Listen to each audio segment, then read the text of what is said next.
दुष्ट होने के कारण उनके अंग में एक बहुत भयानक वेदना हुई, रोग लग गया। हम सबके जीवन में शरीर में रोग कब लगते हैं? जब सूर्य देव भगवान रुष्ट हो जाए। ध्यान से सुन लेना, आजकल मोस्टली सनातनी सूर्य को जल नहीं चढ़ाते, जो कि अपराध है।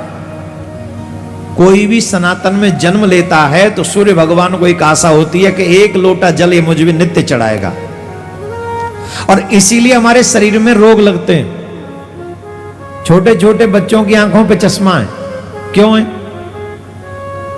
छोटे छोटे बच्चे, ये कोई उम्र है चश्मा की?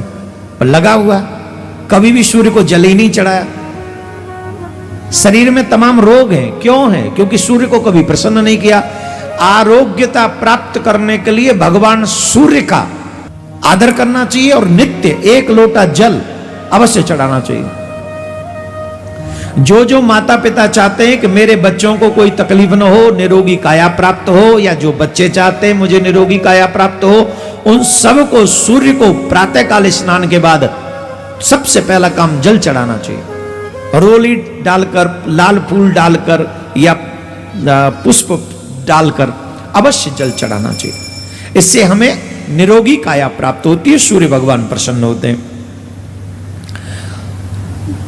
तो माली और सुमाली ने भगवान भोलेनाथ से कहा कि सूर्य के कारण हमें ये वेदना हो रही है, हमें ये कष्ट हो रहा है।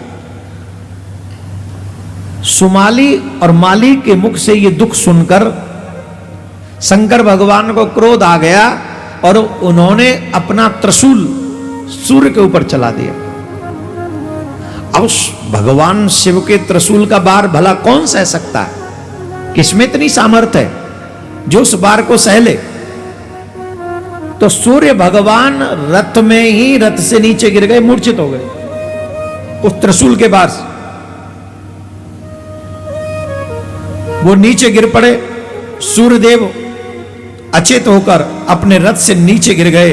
और पूरी सृष्टि में जब सूर्यदेव अचेत हो जाएंगे तो क्या होगा?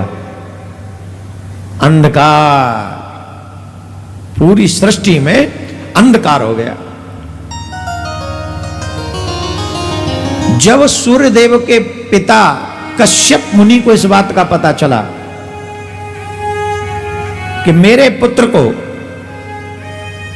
शिव ने त्रिशूल के बार से अचेत कर दिया है, तो उन्होंने शाप दे दिया कि जो पुत्र शोक आज मुझे हो रहा है, मेरा शाप है, ये पुत्र शोक एक दिन शिव को भी होगा। ऐसा शाप कश्यप मुनि ने शंकर भगवान को दे दिया।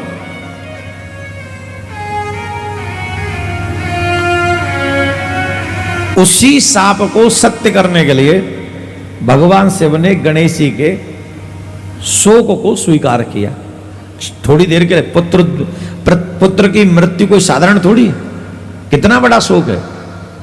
लेकिन कश्यप मुनि के वचन झूठे न हो जाएं, इसलिए उनको पुत्र शोक स्वीकार करना।